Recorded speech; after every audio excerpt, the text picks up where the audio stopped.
ఎవడి నామస్మరణ వలన కేవలము శుభమే జరుగుతుందో వాడిని శివ అని పిలిచారు. మీకు నేను ఒక దేవాలయ ప్రాంగణంలో శివమహాపురాణ ప్రవచన సందర్భంలో మీకు ఒక విషయం విజ్ఞాపన చేస్తున్నాను. ఇది పరమసత్యం, అబద్ధాలు చెప్పుకోవలసిన దౌర్భాగ్యం నాకు లేదు. బహుశా మా దొరగారికి ఒక్కరికి తెలిసేమో, ఆయన నాకు పేరు జ్ఞాపకంలో లేదు. ఈ ఊళ్ళోనే ఒక వ్యక్తి ఉండేవారు. ఆయన ఒకసారి నా దగ్గరికి వచ్చి, అంటే నా ఉద్దేశం ఇలాంటి బాధల్లో ఉన్న వాళ్ళందరినీ మా ఇంటికి వచ్చేసి నన్ను అడగమని కాదు. ఆయన ఒకసారి మా ఇంటికి వచ్చి, ఒక్కసారి మీకు నమస్కారం చేసి వెళ్ళిపోతానని చాలా వ్యగ్రతతో అన్నాడు.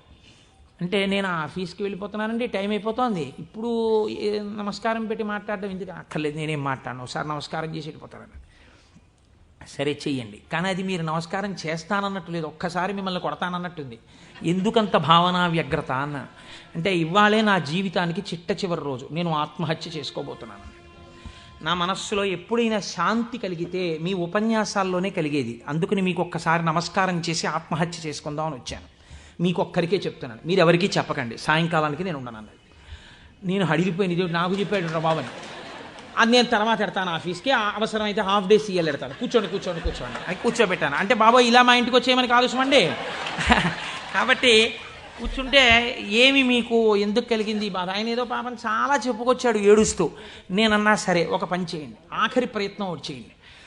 మీరు దీక్షగా 42 రోజులు శివాలయానికి ఎవ్వరికీ చెప్పద్దు. ప్రదోష వేళలో వెళ్ళి శివ ప్రదక్షిణం చేసి మీరు ఏమీ చెప్పకండి. మీరు చెప్పగలిగినంతసేపు శివాలయం అరుగు మీద కూర్చుని శివ శివ శివ శివ శివ శివ ఇదొకటే. ఒక 42 రోజులు ఈ దరిద్రాన్ని, మీ కష్టాలని అనుభవించి చూడండి అన్నాను. మీరు నమ్ముతారా? ఆ వ్యక్తి నా దగ్గరికి వచ్చి, నా జీవితంలో ఆశించని రీతిలో నా జీవితానికి ఒక కొత్త మలుపు తిరిగిందండి, నేను వరంగల్ వెళ్ళిపోతున్నాను, నేను సెటిల్ అయిపోతున్నానని చెప్పాడు.